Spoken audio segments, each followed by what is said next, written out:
Do you know what unit session percentage is? Or do you even know how to go in your Amazon Seller Central account to find your unit session percentage? Hi, this is Aaron with Sellers Arena, and in today's video, we're going to be talking about conversion rates, aka unit session percentage, and how it's one of the most important metrics in your Amazon business. Stay tuned.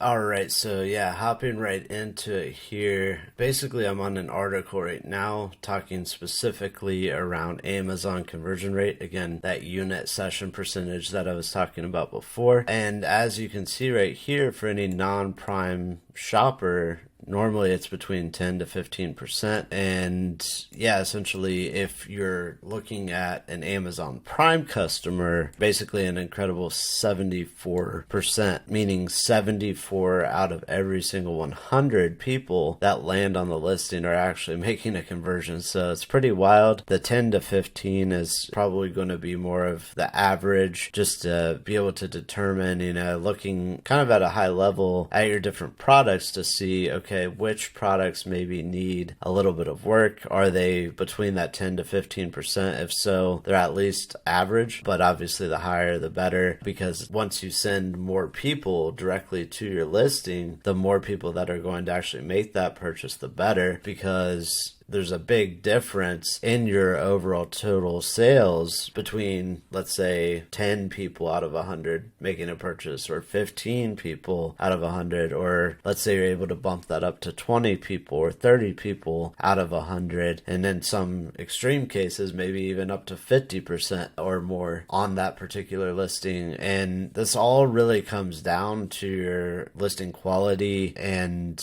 kind of the overall confidence that people are able to get from your product once they land on that product detail page. So as you can see here, there's a lot of different things actually that will cause it, but the first thing is listing optimization, as I was mentioning. Reviews is another good one. Basically, right out the gate, a lot of people are complaining about PPC not working or having a really high average cost of sale, or ACoS, but the real truth is that they just may not have enough customer reviews, or if they do have a decent amount of customer reviews, maybe that star rating isn't so good. It even mentions it right here. You could have too many negative reviews unaddressed, especially if you're not going into Amazon and actually responding to those negative reviews. You're doing yourself a disservice, because to that public customer, when they land on the page, they're going to probably assume that you don't really care about the customer service, or you don't really care about the customer experience overall, because you didn't even take time out of your day to respond to a negative comment. Obviously, if we can try to get someone to remove the negative comment, that would be ideal, and you can actually do that inside of Amazon, but that will be a topic for another video. And then, another thing right here, as they're mentioning, is price. So maybe in the marketplace, you're 5 times the average price, and you're wondering why people coming to my listing, but they're not buying. Maybe you're kind of outpricing yourself in the market. Now, that's not to be confused with building a luxury brand, right? Because a lot of people will buy a luxury brand just simply because of the name, and they'll pay a premium to be a part of that quote unquote group, right? Like, that's why people buy luxury cars. That's why people are looking at exotic cars, and to them, they're not really price shopping on what's the cheapest car. They're looking at the fact that they want the best in class types service or best in class product, and they're willing to pay a premium for it, and they're not going to complain. But in many cases, especially when you're a quote unquote me too product on Amazon, where you're launching the same exact thing and there's really no variation in your product or even the perception of your product on your Amazon listings, that's where price can really be difficult, because until people actually get it into their hands and can see the quality, it doesn't really matter if you have the world's best quality, especially if you're not making that more pronounced inside of the Amazon listing, inside of your infographics, your copy, your A+ content, so on and so forth. And then the last is saying advertising. Basically, a lot of times what could happen too, if you're not setting up your proper advertising channel, is that you could be sending a lot of different traffic to your Amazon listing, but you're getting in front of the completely incorrect audience, right? So like, let's say, well, it even has an example here. It says maybe you're selling a crossbody woman's purse, but instead of bidding on crossbody women's purse, you're just bidding on a more generic term such as women's purse, and that's going to essentially be harder and more difficult to stand out above the crowd, so to speak, and it's definitely more generic, so there's maybe less buyer intent. They may just be researching a woman's purse, but not know that they want specifically a crossbody woman's purse until after they do that initial research. So gonna hop into a back end here of Amazon and just show you an example here. So basically we're inside of business reports here, and if you're not familiar with this, you go to reports and then you go to business reports, and then on the left hand side here you're gonna see detail page, sales and traffic, and that's what you're generally going to want to click on to get a chart like this. I've deselected some of the specific details of this store to block out obviously the ASINs and SKUs and the product names and things of that nature, but just want to kind of run through this detailed page sales and traffic report and specifically honing in on that unit session percentage. So first here we have sessions, which basically this is like impressions or the amount of people that actually got to your page that are unique. Page views, as you can see, is a little bit higher because that means that, you know, instead of 27,000, there's actually 38,000 page views in a month. But out of those 38,000, about 27,000 of them were actually unique. The page view percentages, we got featured offer, buy box percentage, which is this one's a really important one here. Basically, if you're falling out of the buy box, this product, unfortunately, in particular, does have some buy box issues, and we've got some repricers and notifications and things like that to try to jump on it as soon as it happens. But sometimes, you know, blocking a hijacker is kind of something that's impossible to do completely, because a lot of people can just hop on your listing and oftentimes even try to sell a product that may not be authentic and try to hijack your listing. So that's a big problem a lot of times. Or it could just be that you're falling out of the buy box because you made an adjustment to your price and it was a little bit too aggressive change. Then let's see here, we got ordered units, which is pretty straightforward. Ordered units B2B, so this particular product is enrolled in business to business, which allows you to essentially give breaks on bulk orders and specifically opens you up for the business to business marketplace, which is kind of separate from the standard Amazon. And then we've got the unit session percentage. So as I was mentioning before, and as we saw in that article, 10 to 15% is average. So anything above that, like this is at almost 17, we got 20, 16, 35, this one's 52, almost 53, another one almost 53. So got a lot of really good converting products here. But if we were to kind of hone in on a growth strategy here, we would say, okay, out of all of these different products, we've got varying unit session percentages. So obviously if you've got a big catalog like this, you're going to really need to hone in on which ones take the most priority and be able to prioritize it. If you only have a couple products, it may not be as hard of a decision, right? Because you've only got a few products to work with, so you want to try to maximize whatever you have, because as you're sending traffic, as you're sending or spending money to send people to your listing, the more that it converts or the more that it makes a sale, and the more frequently that it makes a sale, the less money that you're actually spending on the paid advertising, the more likelihood you are to start to raise in rank, because Amazon's seeing that your product is really doing well and doing well in front of that audience on those particular keywords that you set up in your pay-per-click campaign. And then we've got a unit session percentage in B2B, which is a lot lower, but this platform really isn't that big yet. You can see, it doesn't really make a large majority of the sales. It's sold, this particular unit sold 4,646 total units, but out of that only 136 were B2B. So that's something also to maybe focus in on, like maybe there's a discount here we can add for a bulk quantity if we start to see a lot of people making orders for a bunch of units and and maybe the percentage isn't quite tuned in, or maybe it needs to be bumped up a little bit. And then we've got ordered product sales, which is pretty straightforward. Again, just the total amount of grossing sales for each product here. And then B2B sales, total order items, and total order items in B2B in terms of just a number of the amount of units. So I'm not really sure what the differences there between this unit ordered and total ordered items, because there's a little bit of a discrepancy there. But this is basically looking at a month here, and we could take this and we could change up the actual time frame that we're looking at. We could change it back or make it even more refined within like a week or 2 weeks or whatever particular range that you want to look at. But this is really, really good for identifying where you can actually grow and where you can change things on your Amazon listing in order to gain more customers at a more effective price, especially if you're doing advertising. But also it's going to help you as well with the organic rankings also, because the more that people are searching your keyword, clicking on it, and then making that purchase, the more that you're going to raise in the rank, your BSR is going to shoot down, and so on and so forth. Now I'm going to open up a Amazon window here, and I'm going to search for something. So let's just say tea kettle. And once I search tea kettle, I'm going to just go in here and try to select a random one.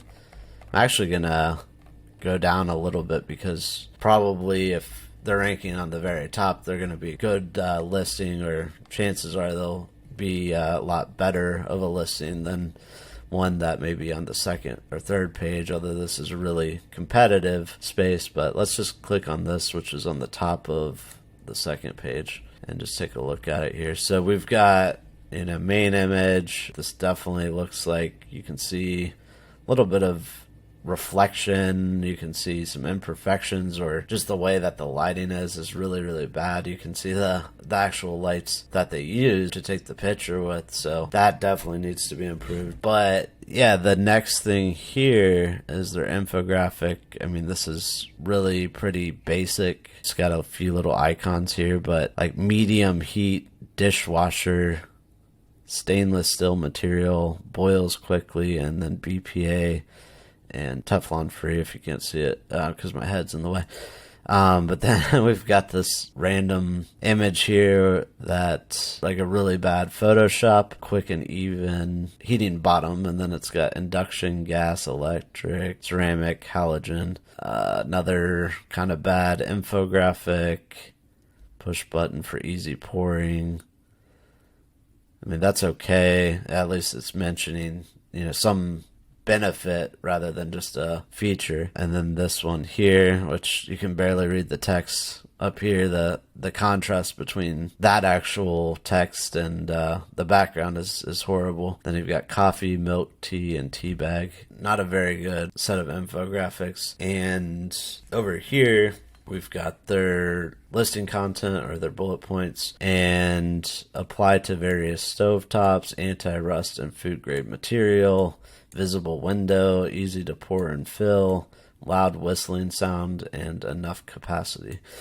So, I mean, basically, I guess this is okay. It's like telling you that you can apply it, on different stovetops, because that might be a common question for people. Anti-rust, I mean, I guess that could be a concern for people, and that it's food grade. Visible window, it's just really boring. It's not really telling me a lot about what the benefit of having this tea kettle is. It's just more telling me about how all the features inside of the product, in essence. So, and then right here, another thing that they're doing incorrect, not really incorrectly, but that they could improve, is switching over to A+ or enhanced brand content. But looking at this, I mean, come on, like brand Malini, capacity 2.6 liters, like, and then all these different dimensions. And like, this is very boring stuff. Like, I'm not going to look at this, or if I do, that's not going to persuade me to want to buy this teapot. And then in terms of reviews, in terms of the overall industry, they're very low. In regards to the number of reviews, there's 31, but in terms of the star rating, it's 4.7 out of 5, which is actually pretty good. But yeah, basically, if you're launching a product, it's brand new, you don't have any reviews, that's going to impact your conversion rate. If you got a few reviews and now all of a sudden you're at a 2-star, that's also going to affect your conversion rate. Even if you had 1 million reviews, it doesn't matter if you have a 2-star overall. But yeah, the other thing too is just to look at, okay, so on these, is there any negative reviews? And it looks like this one was removed. Let's see if there's any 2 or 3, 4, 5. And all of these are 5-star, which is a little sketchy. Let's try to go to another listing and see. I want to actually go to one of the top listings,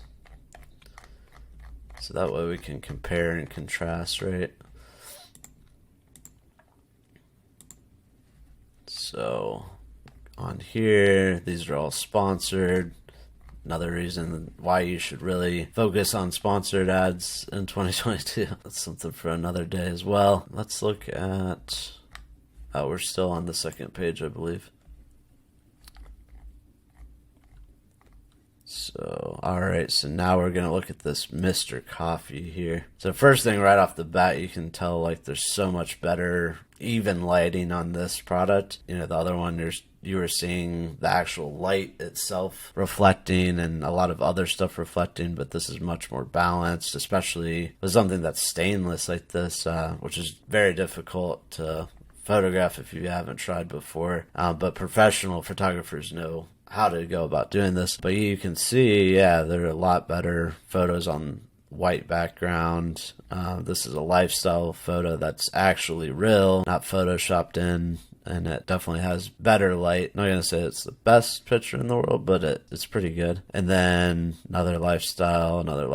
They could still improve a lot with the infographics, but what I really wanted to see, and yeah, they've got the A+ content here, but I wanted to really see what they were doing down here with the reviews. So this one right here, this is a good example. It says, do not buy, see pics. And this is the very top review, but they haven't even responded to this. Like, I mean, I know, come on guys, Mr. Coffee or whatever, you're pretty big, but at least on your very top review from Anonymous, whoever that is, it's showing and probably deterring a lot of people from making a purchase, even though you've got good overall reviews, just because you're not hopping in here and replying to this guy or girl, whoever it is, Anonymous.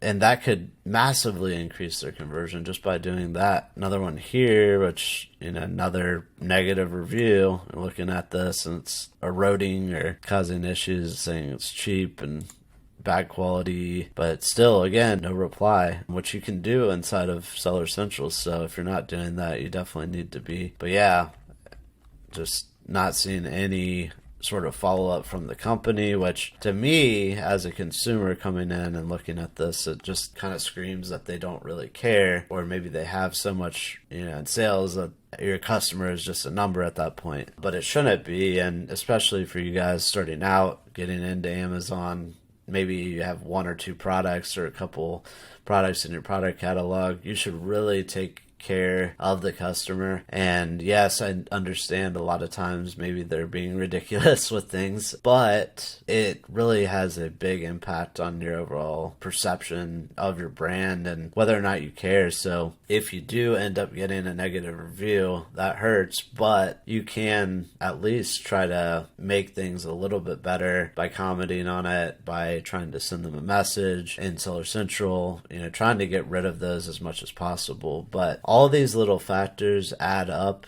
and they're just like one single lever that you can think of, because there's only really a couple levers that you can pull in Amazon. You can either drive more people to your listing, you can convert more people that come to your listing into customers, and you can also sell more to that same customer that comes to your listing by utilizing virtual bundles, which I did in another video. I'll link at the end of this one. But yeah, all of this has a huge impact on your overall bottom line, overall sales, and ultimately your business growth. So I hope this has been very informative for you. I know we've been, this one's gone quite some time, but if you stuck with me to the end, I really appreciate it. And if you could go ahead and give us a like, subscribe, and hit the notification bell. That way you're informed when we go ahead and upload new videos. And I'll talk to you on the next one. Peace.